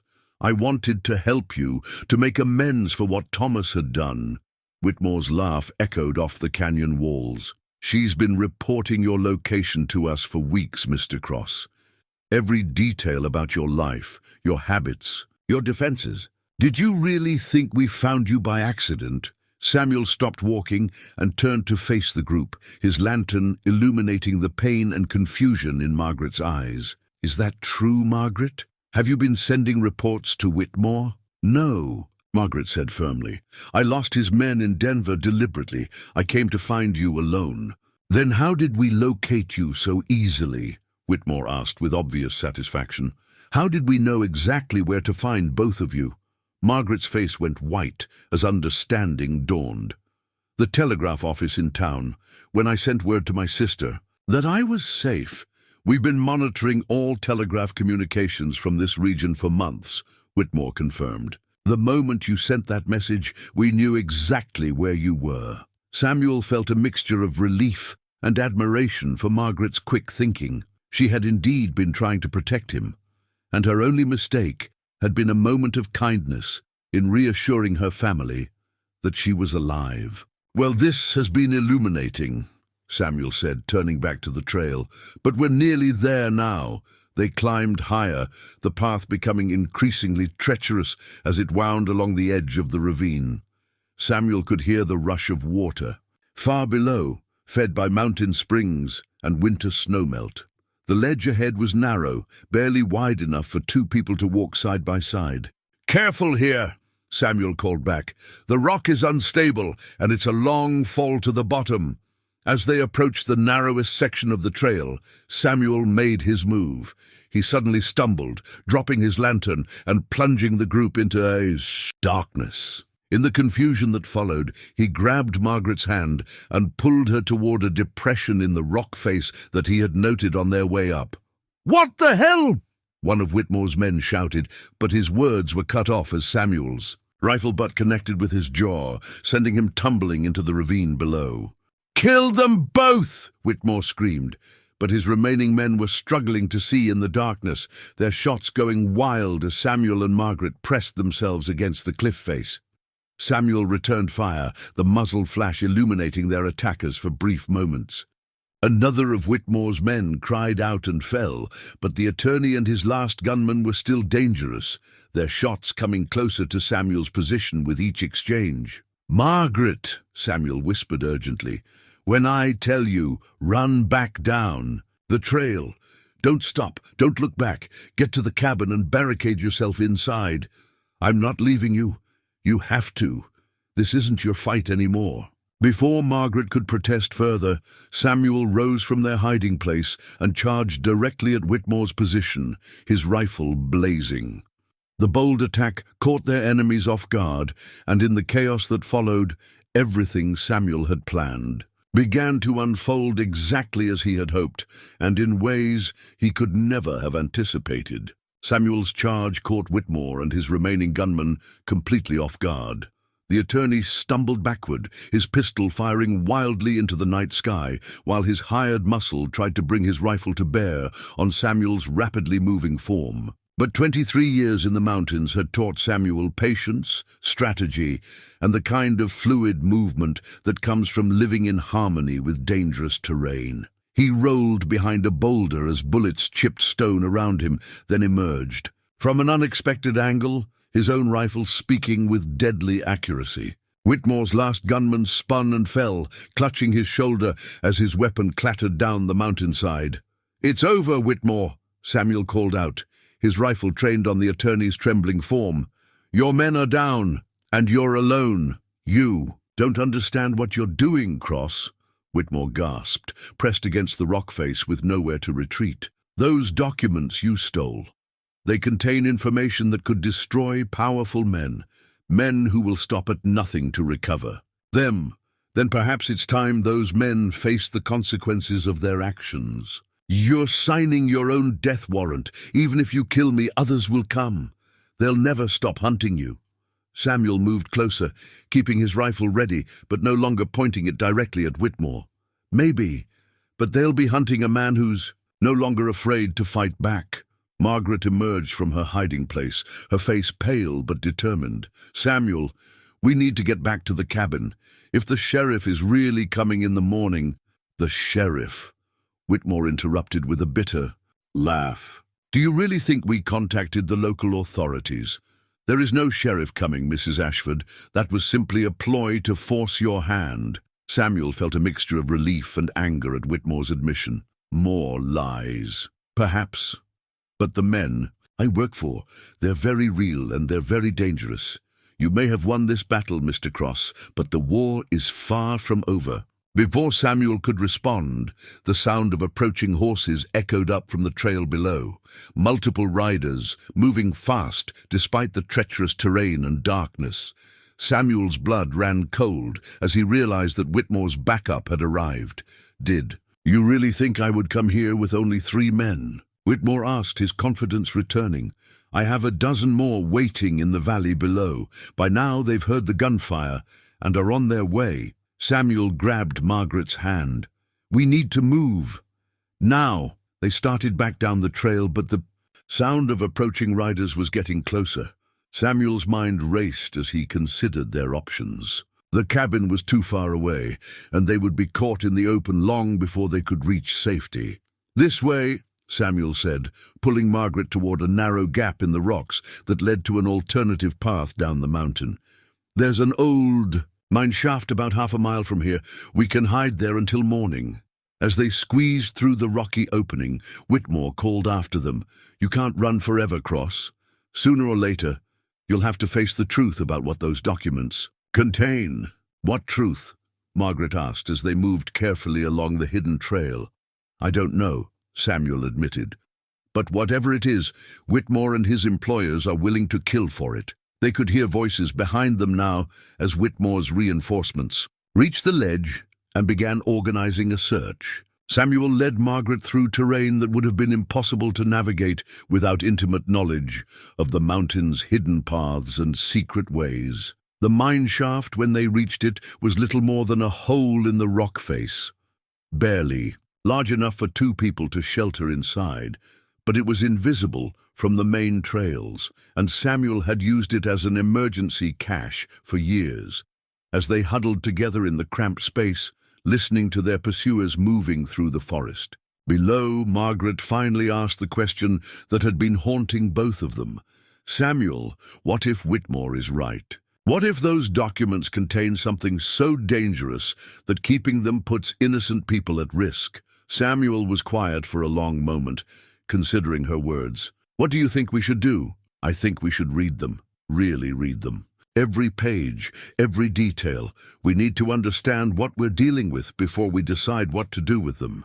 And if they contain information that could destroy innocent people along with the guilty, then we make that decision when we come to it.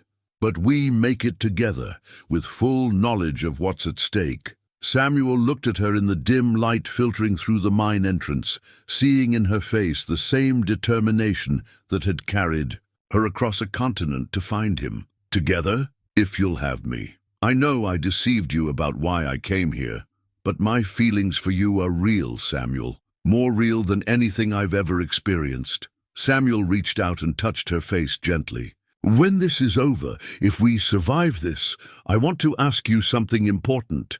"What?" "I want to ask if you'll stay with me, not just here in these mountains, but wherever we decide to go next. I want to ask if you'll be my wife, Margaret Ashford." Margaret felt tears spring to her eyes. "Are you asking me now?" "I'm telling you what I want to ask when we're no longer running for our lives." "Then yes," she whispered, "yes to whatever comes next, as long as we face it together." As dawn approached and their pursuers continued their search through the mountainous terrain below, Samuel and Margaret made their plans for what would come next. The documents hidden in Samuel's cabin would need to be retrieved and examined. The truth about Thomas Ashford's criminal activities would need to be faced, regardless of how painful that truth might be. But for the first time in either of their lives, they wouldn't be facing that truth alone. 3 months later, the spring thaw had transformed the Wyoming mountains into a landscape of rushing streams and wildflower meadows. Samuel stood on his cabin's front porch, watching Margaret tend the small garden they had planted together, and marveled at how completely his life had changed. The documents from Thomas Ashford's office lay in a metal strongbox beneath their bed, their secrets finally revealed and their power neutralized. As Margaret had suggested that night in the mine shaft, they had read every page, every detail, coming to understand the full scope of Thomas's criminal empire and the network of corrupt officials and criminal associates who had enabled it. What they had discovered was both worse and more complex than either had imagined.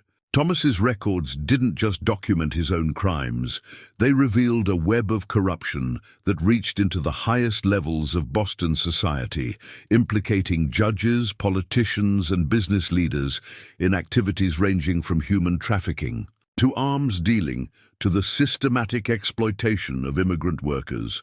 But the documents also revealed something that had shaken Samuel to his core: Thomas's genuine remorse in his final years. The deathbed letter Margaret had mentioned was real, and it contained not just a confession of crimes, but a detailed plan for making amends. Thomas had been secretly funding schools and hospitals in the immigrant neighborhoods his businesses had exploited. He had been using his wealth to support the families of workers killed in industrial accidents, including the fire that had originally driven Samuel from Boston. He was trying to change, Margaret had said when they finished reading the final pages. In his own way, Thomas was trying to atone for what he had done. The revelation had transformed Samuel's understanding of his former partner and his own guilt over Thomas's death. The man who died in that Boston office hadn't been the same ruthless criminal who had threatened Samuel's family decades earlier. He had been someone struggling to find redemption, someone who had seen Henry Cross outside his window and wanted to confess everything, to ask forgiveness, to make amends. In the end, they had made copies of the most important documents and sent them to James Cross, along with a letter explaining Samuel's true identity and requesting that he forward the evidence to federal authorities who could be trusted to act on it. The original portfolio they had buried in a secret location known only to them, insurance against any future threats from Thomas's surviving criminal associates. Whitmore and his men had disappeared into the mountains that night, presumably to report their failure to their employers. Samuel and Margaret had waited for retribution that never came, gradually realizing that without the documents to guide them, Thomas's criminal network was too fractured and paranoid to mount another coordinated search. Now, as Samuel watched, his wife, they had been married by a traveling preacher 6 weeks earlier, work in their garden. He felt a peace he had never expected to know. Margaret had proven herself to be everything he had hoped and more. Strong, compassionate, intelligent, and completely committed to building a life based on honesty and mutual respect. "Samuel," Margaret called from the garden, "I received a letter from James today." Samuel walked down the steps to join her, noting the careful way she was kneeling beside the tomato plants. Her pregnancy was just beginning to show, a miracle they had discovered only recently, and that filled both of them with wonder and hope for the future. "Good news, I hope." Margaret handed him the letter, her face glowing with happiness. "Read it yourself." Samuel unfolded the familiar handwriting of his brother. "My dear Henry, or should I say Samuel, as you seem to prefer now, I write with news that will, I hope, bring you the peace you have sought for so many years. The documents you sent have been delivered to the proper authorities, and the investigation they prompted has already begun to bear fruit. Several prominent Boston businessmen have been arrested, and the corruption you helped expose is finally seeing the light of day. More importantly for our family, the evidence you provided has completely vindicated your reputation. The newspapers are calling Henry Cross a hero who sacrificed everything to expose criminal activities and protect innocent workers. Your children, our children really, as I have tried to be a father to them in your absence, are finally learning the truth about why their father disappeared. David has grown into a fine man, Henry. He owns a successful carpentry business and has named his youngest son Henry in your honor. Emma has 3 children now, and she speaks of you often, telling them stories about their grandfather who chose exile over corruption. Both of them have asked me to tell you that they understand now why you left and that they forgive you completely. If you ever decide to return to Boston, and I pray that someday you will, you would be welcomed as a hero rather than shunned as a criminal. But I understand, if the mountains have become your home, if the life you have built there with Margaret gives you the peace you deserve, know that you are loved, Henry. Know that your sacrifice was not in vain, and that the family you protected by leaving has thrived and grown strong. Sarah would be so proud of the man you have become." Samuel finished reading with tears in his eyes, feeling a weight lift from his shoulders that he had carried for more than 2 decades. Margaret rose from the garden and took his hands in hers, her own eyes bright with joy.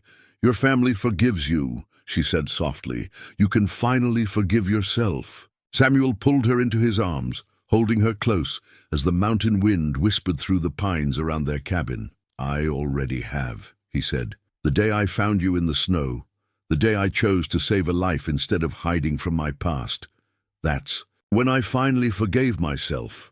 They stood together in the afternoon sunlight, 2 souls who had found each other across impossible odds, who had faced the darkest truths about their pasts and chosen to build a future based on love and honesty. The mountains stretched around them in all directions, vast and beautiful and accepting, offering the same sanctuary they had once provided to a broken man seeking redemption. "What do you think?"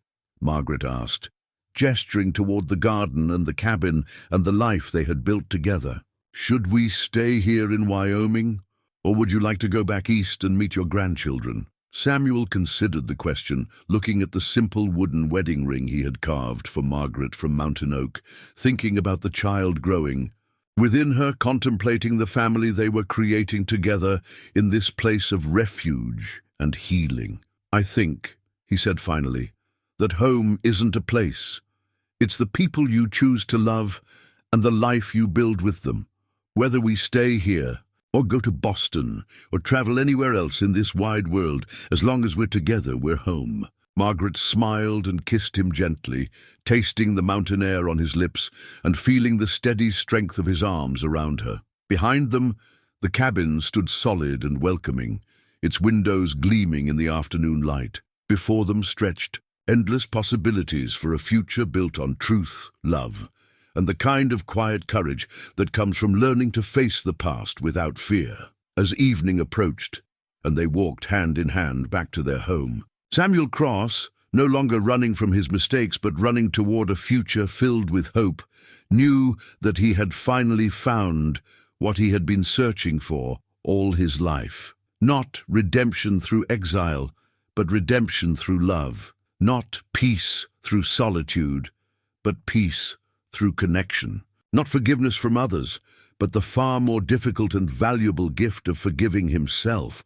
The mountain man who had saved a dying rich widow had discovered that in saving her, he had also saved himself, and what he had said to her that first night, that broken souls sometimes find each other in the most unlikely places, had proven to be the most profound truth of all.